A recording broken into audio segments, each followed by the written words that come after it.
Bonjour, frère, comment vas-tu? Ça va très bien, voilà. Le soin est super, voilà, honorable. Alors, et la température au niveau d'Abidjan, honorable? Bien, il y a un calme apparent. Voilà. Non, ok, d'accord, voilà. Alors, avec nous, certainement, nous allons parler donc de l'actualité un peu sociopolitique. Hein. Vous êtes membre du bureau politique du PDCI-RDA, vous êtes député donc de Port-Boué, voilà. Vous avez certainement fait un peu, vous avez demandé qu'il y ait un congrès donc de votre parti. À défaut du congrès, vous avez eu donc une réunion donc du bureau politique du PDCI-RDA. À l'issue de ça, il y a eu des décisions qui ont été certainement prises, voilà. Alors, puisque vous êtes en ligne avec vous, nous allons certainement parler, si vous voulez, au moins, des points saillants un peu des décisions au moins de ce congrès. Bonjour, frère, comment vas-tu? Ça va très bien, voilà. Le soin est super, voilà, honorable. Alors, et la température au niveau d'Abidjan, honorable? Bien, il y a un calme apparent. Voilà. Non, ok, d'accord, voilà. Alors, avec nous, certainement, nous allons parler donc de l'actualité un peu sociopolitique. Hein. Vous êtes membre du bureau politique du PDCI-RDA, vous êtes député donc de Port-Boué, voilà. Vous avez certainement fait un peu, vous avez demandé qu'il y ait un congrès donc de votre parti. À défaut du congrès, vous avez eu donc une réunion donc du bureau politique du PDCI-RDA. À l'issue de ça, il y a eu des décisions qui ont été certainement prises, voilà. Alors, puisque vous êtes en ligne avec vous, nous allons certainement parler, si vous voulez, au moins, des points saillants un peu des décisions au moins de ce congrès. Qu'est-ce que les Ivoiriens ou bien vos militants qui nous écoutent doivent savoir?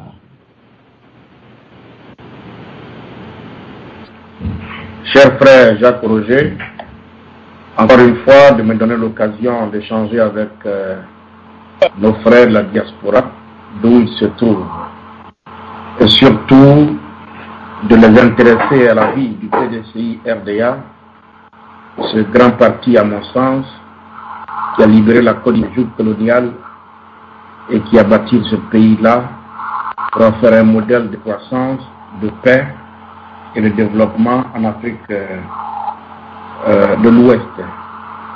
Aujourd'hui, ce grand PDCI est à la croisée des chemins, simplement parce que depuis sa création, il n'a connu que deux leaders, Félix Houphouët-Boigny, paix à son âme, et Henri Konan Bédié. Depuis la mort du président Houphouët, le président Bédié a pris les rênes du parti. Il faut reconnaître, nous n'avons plus gagné de combat jusque-là. Nous avons été chassés du pouvoir par les armes en 1999, tout le monde s'en souvient. Et les Ivoiriens ont confirmé le rejet du parti dans les urnes démocratiquement en 2010. Voici pourquoi j'ai estimé qu'il fallait nous réunir pour tirer les leçons, faire le bilan et dégager les perspectives. Tout cela ne peut se faire en réalité qu'à un congrès, car c'est au congrès, seulement au congrès du parti, qu'on remet tout en question, on débat, on discute, on fait les changements nécessaires et on dégage, n'est-ce pas, les perspectives. À défaut de congrès, nous avons d'abord tenu un bureau politique. Je rappelle au passage que le bilan ne peut pas se faire à un bureau politique, même si le débat a eu lieu pendant 12 heures. Mais dans l'ensemble, ce bureau politique nous aura permis de renégocier notre unité. Parce que beaucoup de bruit courait, le parti n'était pas très loin de l'implosion. Nous sommes sortis de ce bureau politique, je veux dire, quelque peu requinqués, galvanisés, pour aller au municipal. Après les municipales, alors nous allons fixer une date du congrès que j'espère ne pas pouvoir excéder 8 mois. C'est-à-dire, si les municipales ont lieu en novembre, décembre, nous laissons les Ivoiriens fin d'année, au plus tard, au mois d'avril 2013, nous devons avoir fini avec la question du congrès pour dire aux Ivoiriens ce qu'est le nouveau PDCI-RDA et ce à quoi on doit s'attendre avec le PDCI. Immédiat pour l'heure, le bureau politique nous aura permis de faire un peu le point. Bon, c'est ce que je peux vous dire de nos relations avec nos alliés, principalement le RDR, avec qui nous sommes au pouvoir, et puis ensuite de regarder la direction de l'avenir. Voilà pour l'instant ce que je peux dire en introduction, chers amis et chers frères. Et tout à l'heure, vous parlez certainement du PDCI. Vous avez dit que le président Henri Konan Bédié a pris la rêne du PDCI et depuis lors, votre parti va un peu de charrive en scylla, je vais dire un peu les résultats. Est-ce qu'on peut rendre le président Bédié responsable un peu de l'état de santé un peu de votre parti, ou bien c'est peut-être la conjoncture, ou bien les différentes conjonctures?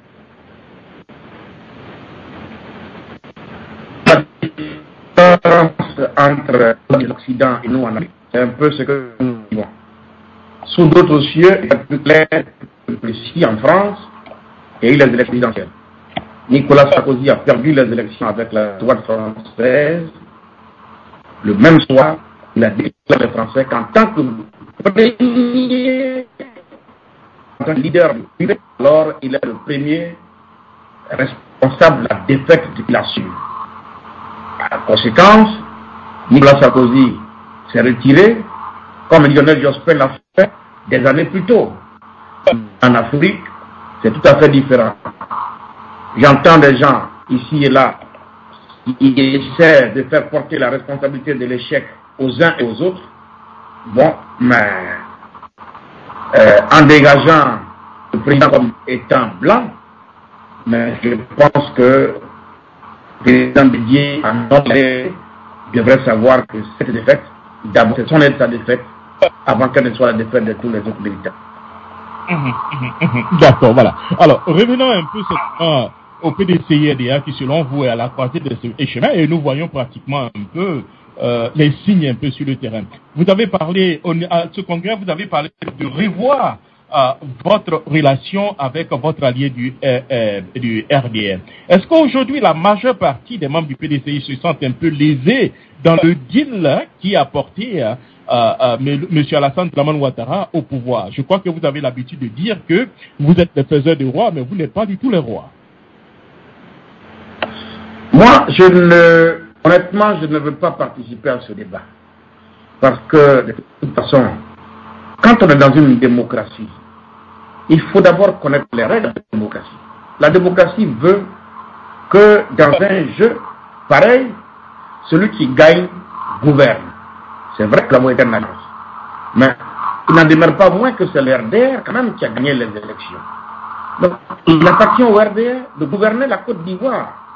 Si le RDR veut nous associer, parce qu'on a été ensemble, très bien.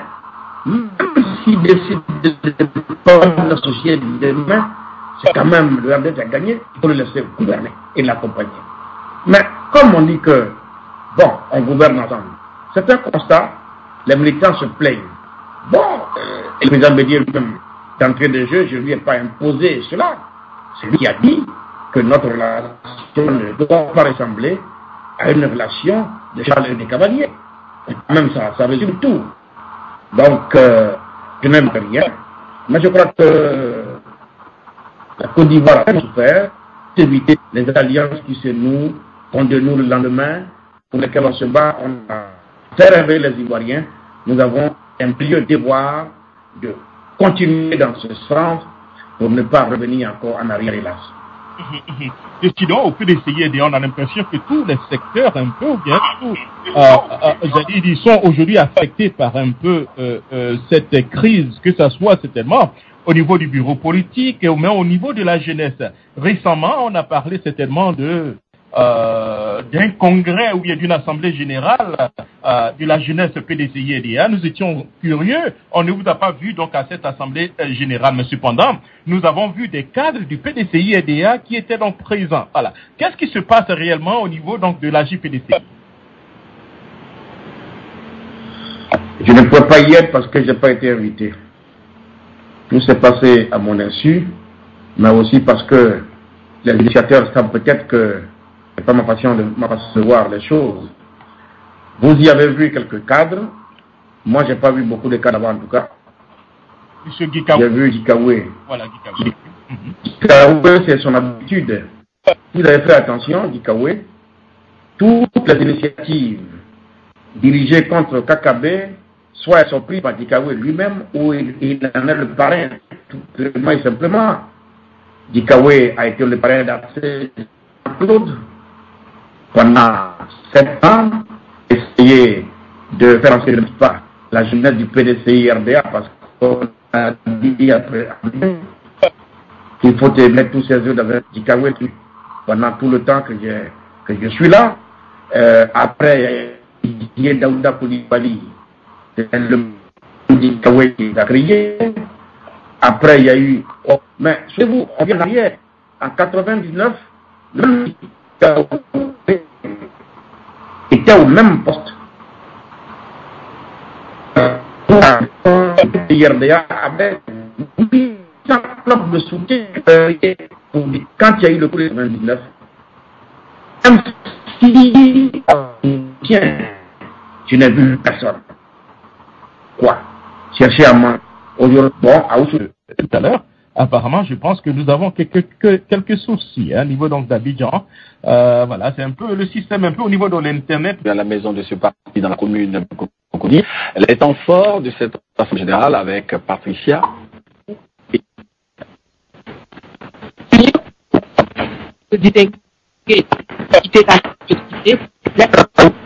Quels sont les enjeux?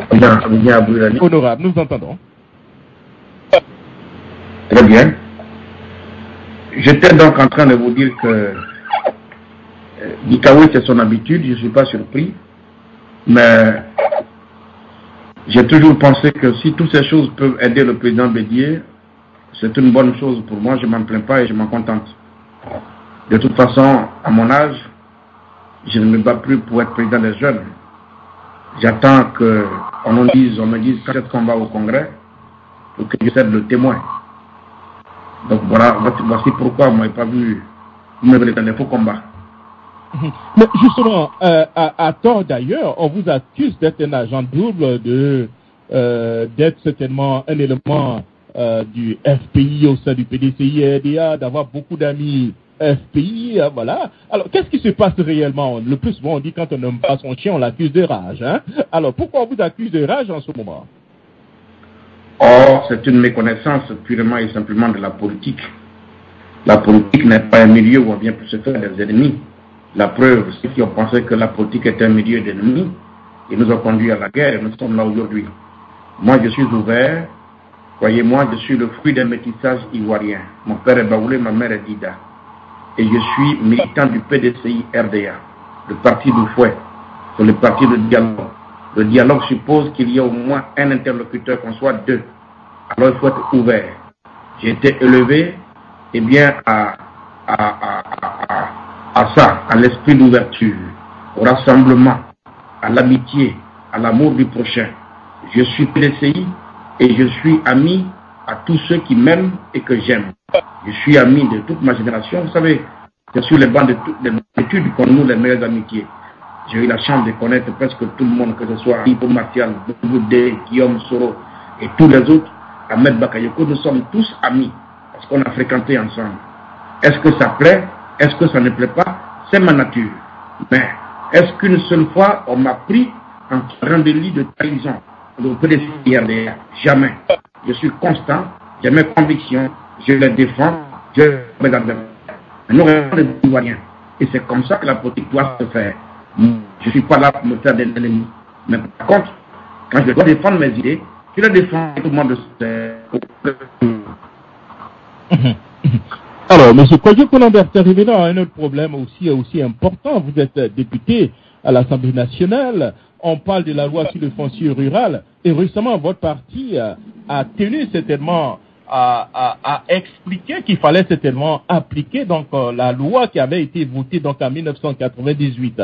Alors, de quoi s'agit-il? Pourquoi votre parti a tenu à mettre ça sur la place publique? Écoutez,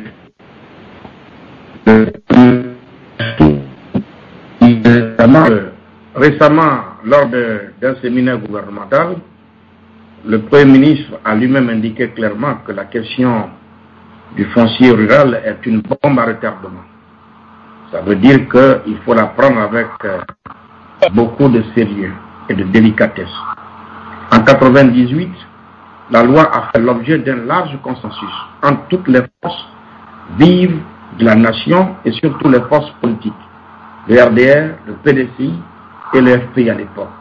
Dans la mesure où ça fait l'objet d'un consensus, le PDCI et RDR conseille qu'on s'en tienne à ça, pour éviter encore d'aller chercher des situations, réveiller des conflits. C'est tout.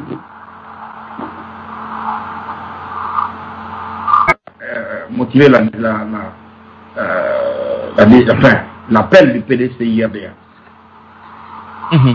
Alors, bon, récemment dans les journaux, je ne sais pas si vous avez suivi un peu le reportage de TV5 Monde parlant donc de la situation donc à l'ouest du pays, où on parle en guillemets d'une invasion certainement de l'ouest du pays par des non-ivoiriens. On parle de plus en plus de Burkinabés. Vous êtes député à l'Assemblée nationale. Est-ce que c'est un problème qui est aussi préoccupant pour vous? Et qu'en est-il réellement?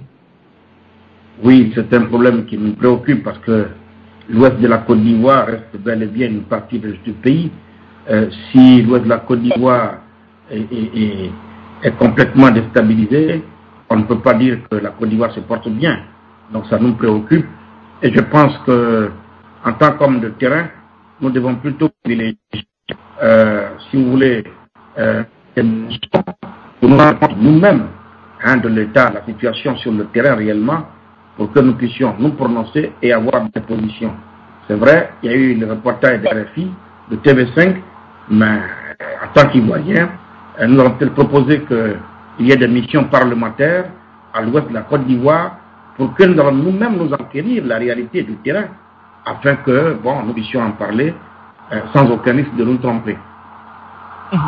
Et vous êtes député, ça fait pratiquement déjà des mois, et depuis longtemps, nous avons l'impression que l'Assemblée nationale a du mal, certainement, à tourner, les choses ne fonctionnent pas. Qu'est-ce qui se passe réellement? Un problème de logistique ou bien il y a certaines difficultés quelque part? J'observe que la sortie de guerre n'est pas chose facile. Donc, c'est vrai, c'est timide, mais les choses se mettent en place. Et j'ai bon espoir que ça va atteindre la vitesse de croisière très bientôt. Et ça fait 100 jours que M. Aoussou Jano est donc Premier ministre. Quel bilan vous faites actuellement des 100 jours de M. Aoussou Jano? Est-ce qu'au niveau du PDCI, c'est une satisfaction à votre niveau? Je n'ai pas l'habitude de m'adonner à ce genre de bilan sur 100 jours. En 100 jours, personne ne peut rien faire dans un pays sérieux. D'accord, voilà. Alors, nous allons aller du côté certainement de Mme Nouan. Je ne sais pas si elle a une question pour vous depuis l'état donc, de Mermonde. Alors, Mme Nouan. Monsieur Jacques. Bonsoir, l'honorable. Que vous m'entendez. Je serai très bref. Vous m'entendez? Très bien, oui, madame. Bonsoir et encore bravo pour le combat que vous. J'ai une seule question pour vous. Est-ce que nous aurons la date du congrès pour bientôt? Parce que après la réunion du bureau politique, on avait promis la date du congrès en moins de 3 semaines. Est-ce que c'est vrai ou est-ce que ce sera une réalité? Voilà la seule question que je voulais vous poser ce soir. Non, cher frère. Puisque moi-même, je milite fortement pour que le congrès ait lieu. Ce congrès-là, je dis, ce soir, je ne peux pas vous donner une date. Parce que être militant, c'est aussi ça, respecter la discipline.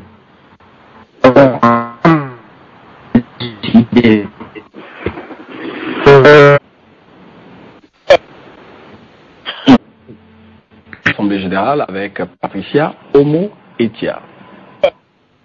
S'unir pour être fort, se distinguer par le travail, quitter la médiocrité pour l'excellence.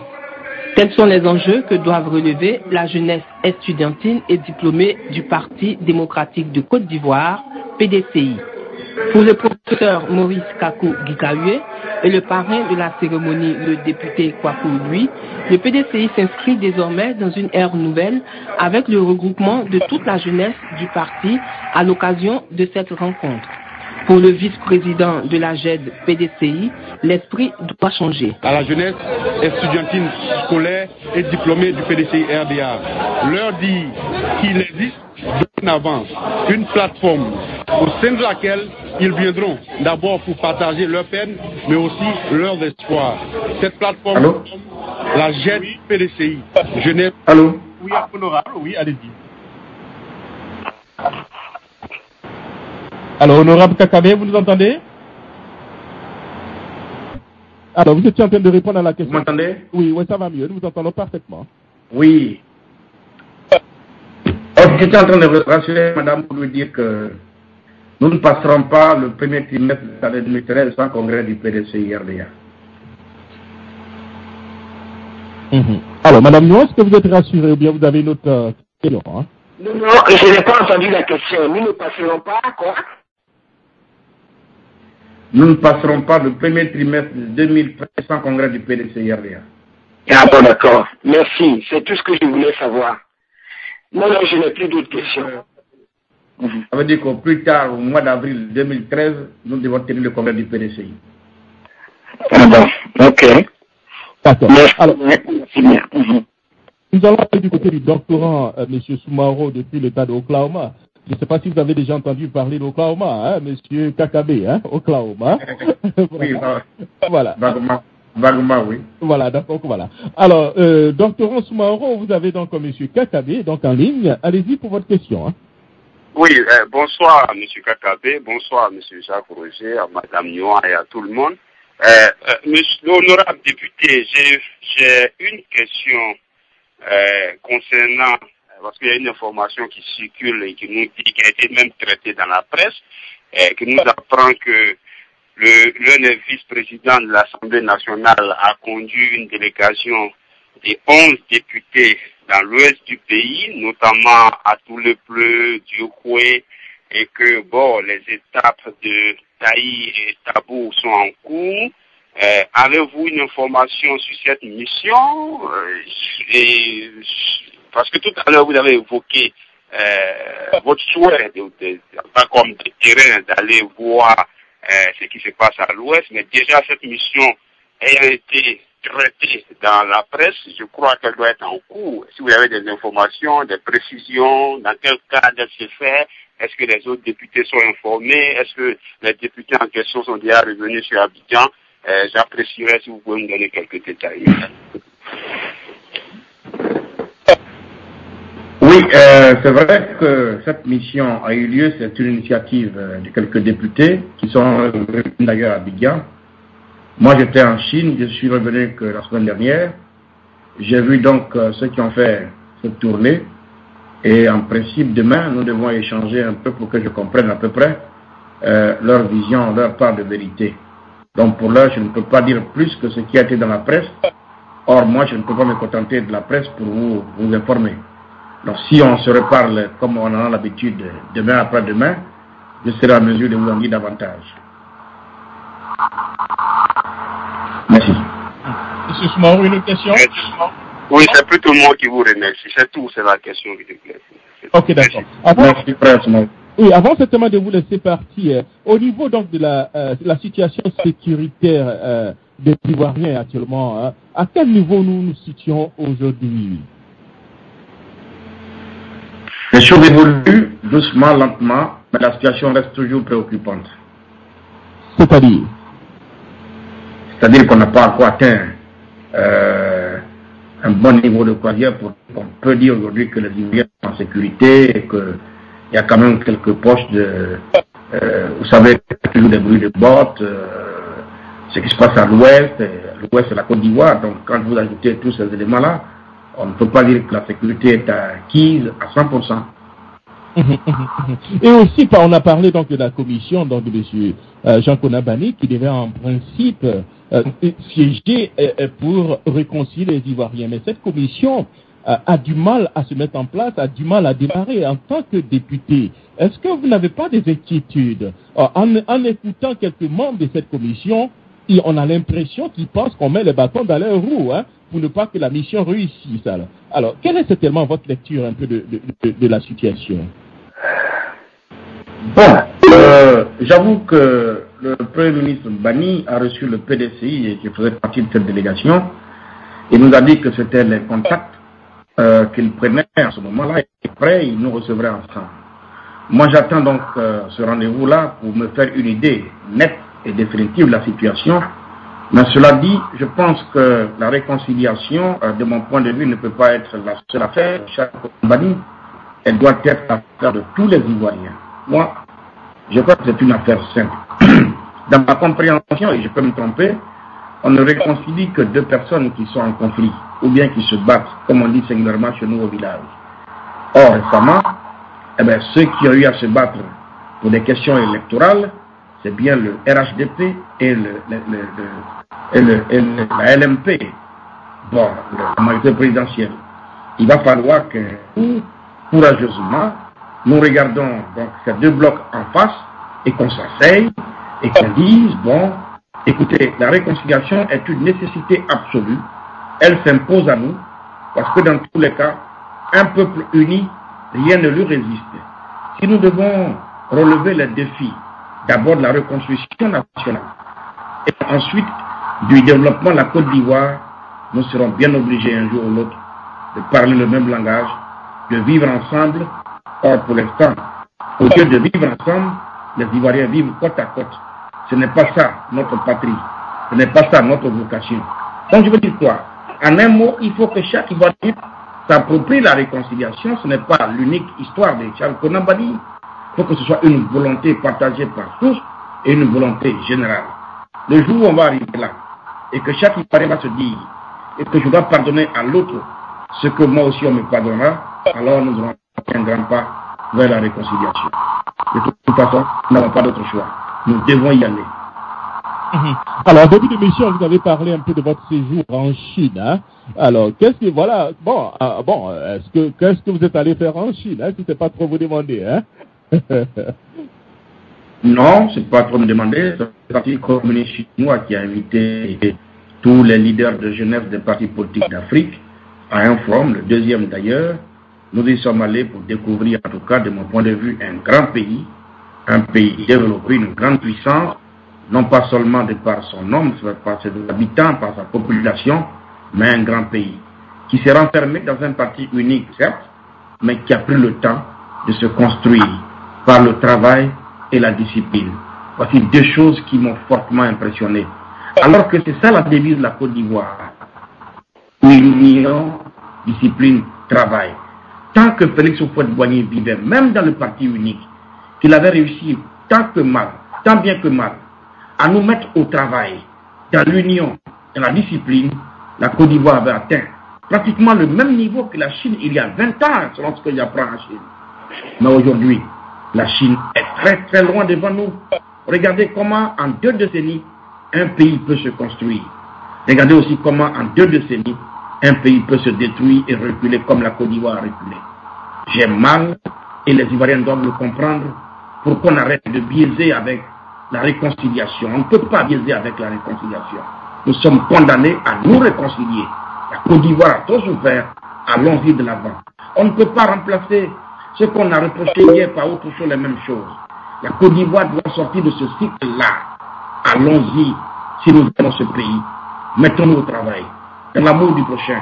On ne peut pas reprocher à un homme politique d'aimer d'un autre, d'être ami à un autre, parce que simplement ils n'ont pas les mêmes idées. Quand on réfléchit comme ça, on ne peut pas être surpris par la suite que le pays soit là où il est. On doit encourager, bien au contraire, l'ouverture d'esprit. Voilà ce que je peux vous dire. Alors ça a été bon cette Chine. Pendant 12 jours, nous avons visité la Chine, nous avons participé à ce forum-là, et ça nous a donné l'occasion d'ailleurs de mettre sur pied le réseau des jeunes leaders politiques d'Afrique pour apprendre à nous connaître, à nous fréquenter. Voilà un peu ce que je peux vous dire de ce grand voyage fructueux que nous avons effectué en Chine. Merci. Bonjour frère, comment vas-tu? Ça va très bien, voilà. Le soin est super, voilà, honorable. Alors, et la température au niveau d'Abidjan, honorable? Bien. Il y a un calme apparent. Voilà. Non, ok, d'accord, voilà. Alors, avec nous, certainement, nous allons parler donc de l'actualité un peu sociopolitique. Vous êtes membre du bureau politique du PDCI-RDA, vous êtes député donc de Port-Boué, voilà. Vous avez certainement fait un peu, vous avez demandé qu'il y ait un congrès donc de votre parti. À défaut du congrès, vous avez eu donc une réunion donc du bureau politique du PDCI-RDA. À l'issue de ça, il y a eu des décisions qui ont été certainement prises, voilà. Alors, puisque vous êtes en ligne avec vous, nous allons certainement parler, si vous voulez, au moins, des points saillants un peu des décisions au moins de ce congrès. Qu'est-ce que les Ivoiriens ou bien vos militants qui nous écoutent doivent savoir?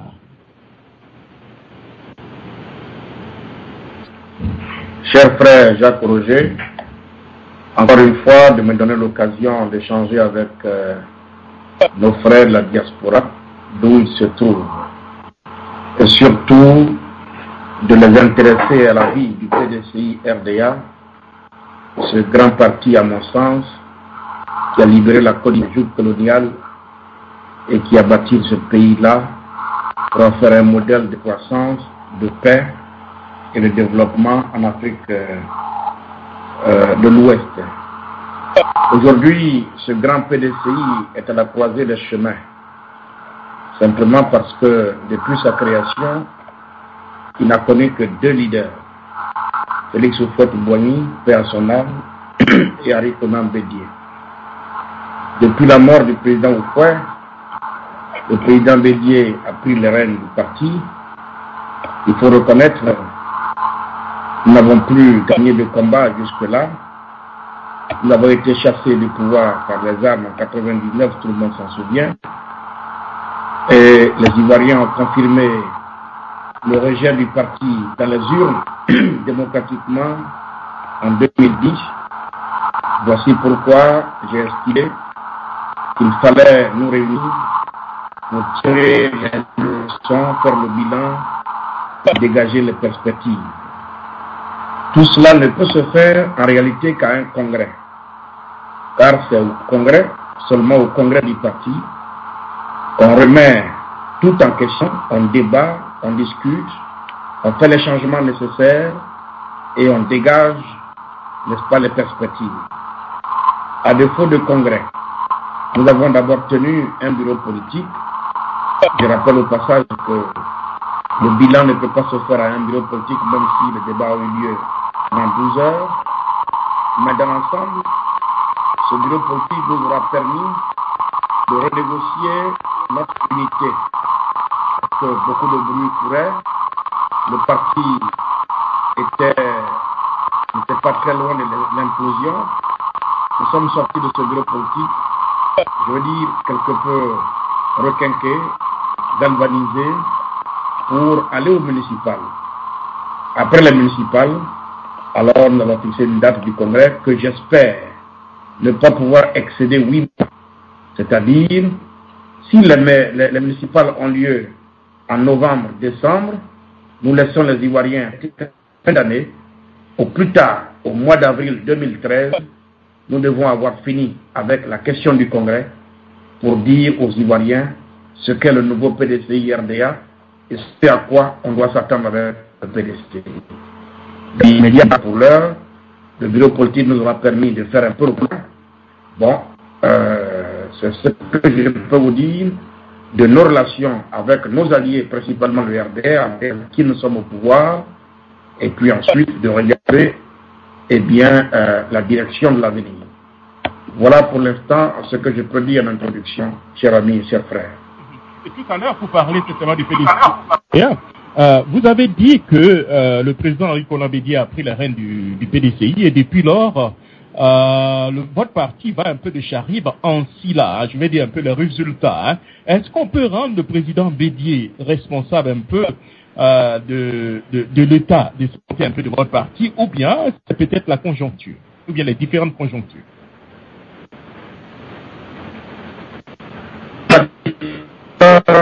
Entre l'Occident et nous en Afrique, c'est un peu ce que nous vivons. Sous d'autres cieux, il y a plus clair ici en France, il y a eu les élections présidentielles. Nicolas Sarkozy a perdu les élections avec la droite française. Le même soir, il a dit aux Français qu'en tant que premier leader, alors il est le premier responsable de la défaite de la Suisse. En conséquence, Nicolas Sarkozy s'est retiré, comme Lionel Jospin l'a fait des années plus tôt. En Afrique, c'est tout à fait différent. J'entends des gens ici et là qui essaient de faire porter la responsabilité de l'échec aux uns et aux autres. Bon, mais en dégageant le président comme étant blanc, mais je pense que le président Didier devrait savoir que cette défaite, d'abord, c'est son sa défaite, avant qu'elle ne soit la défaite de tous les autres militaires. D'accord, voilà. Alors, revenons un peu au PDCI-RDA qui, selon vous, est à la croisée de ce chemin et nous voyons pratiquement un peu les signes un peu sur le terrain. Vous avez parlé, à ce congrès, vous avez parlé de revoir votre relation avec votre allié du RDR. Est-ce qu'aujourd'hui, la majeure partie des membres du PDCI se sentent un peu lésés dans le deal qui a porté M. Alassane Dramane Ouattara au pouvoir? Je crois que vous avez l'habitude de dire que vous êtes les faiseurs de rois, mais vous n'êtes pas du tout les rois. Moi, honnêtement, je ne veux pas participer à ce débat. Parce que, de toute façon, quand on est dans une démocratie, il faut d'abord connaître les règles de la démocratie. La démocratie veut que dans un jeu pareil, celui qui gagne gouverne. C'est vrai que la moitié est une alliance. Mais il n'en demeure pas moins que c'est le RDR quand même qui a gagné les élections. Donc, il appartient au RDR de gouverner la Côte d'Ivoire. Si le RDR veut nous associer, parce qu'on a été ensemble, très bien. Même s'il décide de ne pas nous associer demain, c'est quand même le RDR qui a gagné, il faut le laisser gouverner et l'accompagner. Mais comme on dit que, bon, on gouverne ensemble, c'est un constat, les militants se plaignent. Bon, et le président Bédier lui-même, d'entrée de jeu, je ne lui ai pas imposé cela. C'est lui qui a dit que notre relation ne doit pas ressembler à une relation de Charles et des Cavaliers. Même ça résume tout. Donc, je n'aime rien. Mais je crois que